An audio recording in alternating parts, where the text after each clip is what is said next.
13. That's the average age a child is first exploited in the child sex trade industry. Streetlight USA is shining a light in the darkness to young ladies who otherwise had lost all hope. Every child who comes to Streetlight, they stop dreaming. Whether they stopped dreaming at 3 or at 5, there was a moment in time where the exploitation started, the trafficking started, the abuse started. What we want to do is get them back to a place where they start dreaming again, where they start having hopes, where they start seeing that they can do something with their life other than what they've been told they have to do.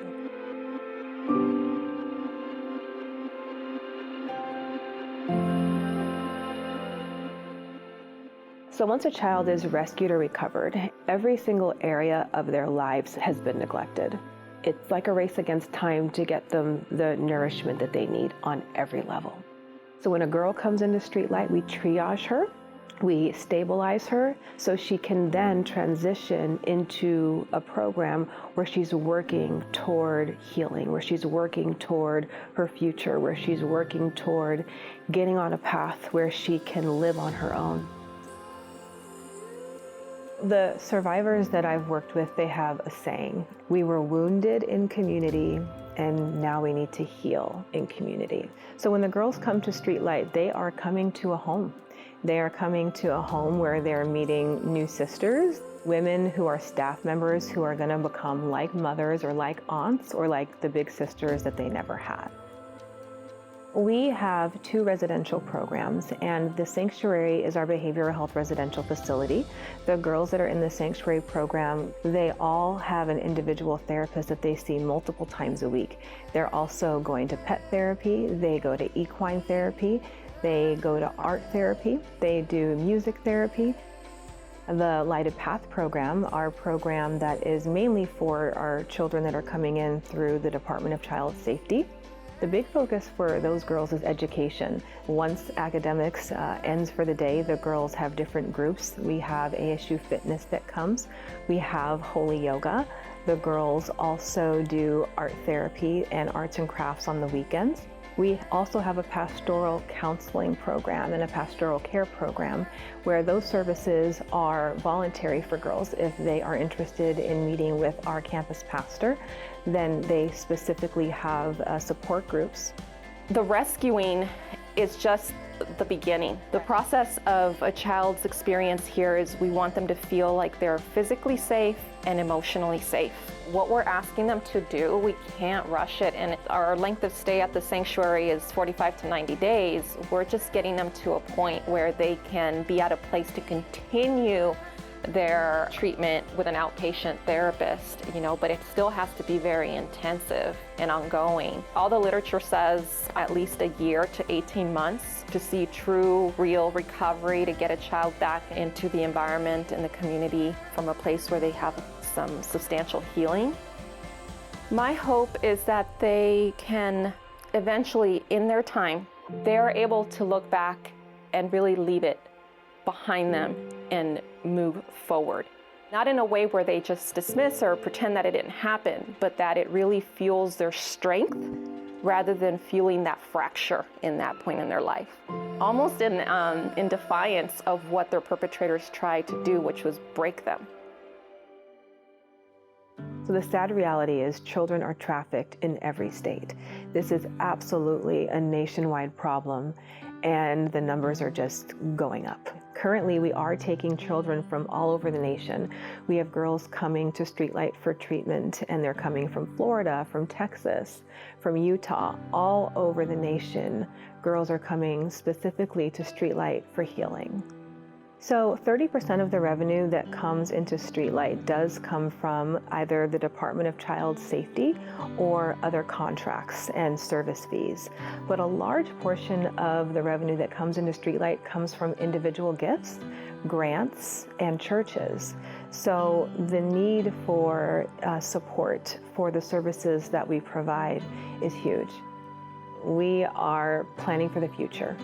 We have 9 acres of farmland right across the way, and the farmland will be used to develop equine therapy, 40 more beds for girls between the ages of 13 and 17, 20 more beds for girls who age out, who are between the ages of 18 and 21. On the main campus, we're looking to have a gym as well as a chapel. So we really want for the girls at Streetlight to feel like they live in a community. We are together making a difference in the lives of the girls. All these girls have when they come in is hope. Hope for a future, hope for something different, hope for change. And without other human beings caring, without other people coming alongside of these girls, they don't have hope. Hope is the bridge from a child going from a place of trauma to a place of triumph. And what I've seen us do together has made a difference in the lives of the girls at Streetlight. Thank you to those of you who have supported us over the years, and thank you to our partners who have been so faithful over the years and who have supported us in prayer, who have supported us financially, who have supported us by volunteering. You are part of our family, and you make a difference in the lives of the girls and in the lives of our staff, so thank you.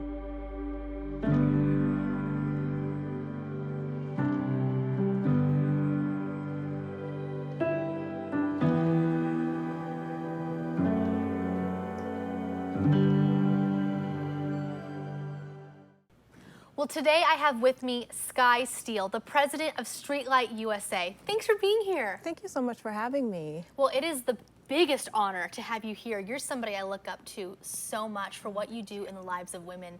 So I am so excited to interview a little bit about Streetlight USA. So what is Streetlight? What is the purpose of Streetlight USA?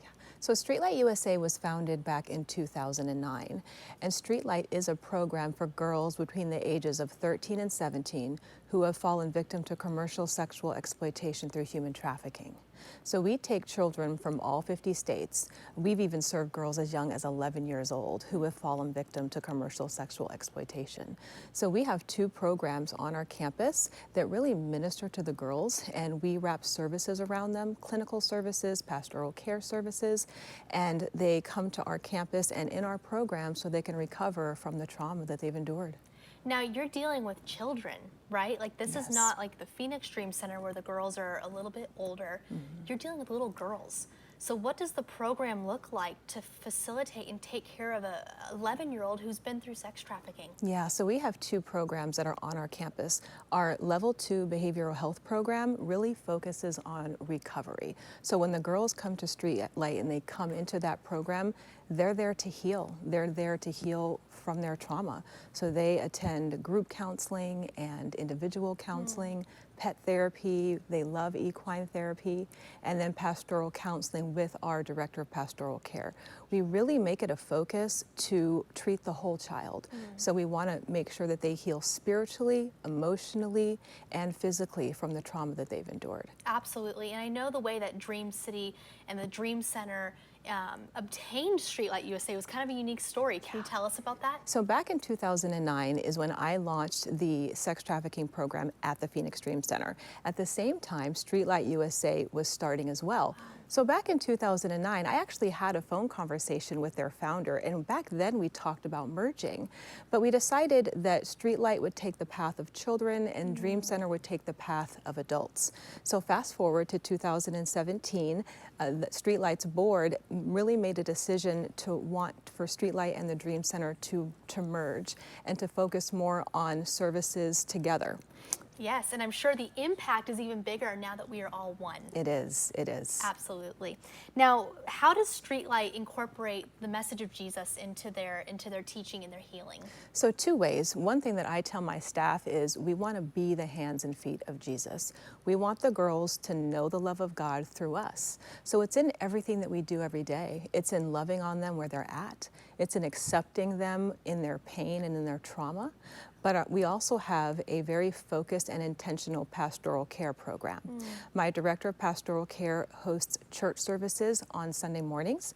She also does Bible studies weekly, individual pastoral counseling sessions, and then she also does a weekly support group that we call Woven. And Woven is focused on sisterhood and really helping the girls to know their identity, who they are in Christ, as well as how do I live with another girl who I don't like, or another girl who has the same trauma as I have. So those are the ways that we integrate faith and God into the girls' day-to-day lives. And that's what I love about the Dream Center and Streetlight USA and even Dream City Church. Yes. You will see people from all walks of life. You'll see a drug addict sitting next to a millionaire. Yes. And I love that that is the perfect picture of the church. We will let anybody come through our doors, and we are here to meet you where you are at. Skye, thank you so much for giving, being, and inspiring hope to girls who once felt that they were unlovable and had no hope for their future. Thank you for all that you do at Streetlight USA. Thank you for the opportunity. It's an honor to be here. Well, Streetlight USA is one of the most incredible organizations in North America. They are reaching a demographic that many people steer away from, young girls who have been victims of sex trafficking. You can help be a part of this amazing cause of rescuing girls and giving them hope. Check out streetlightusa.org.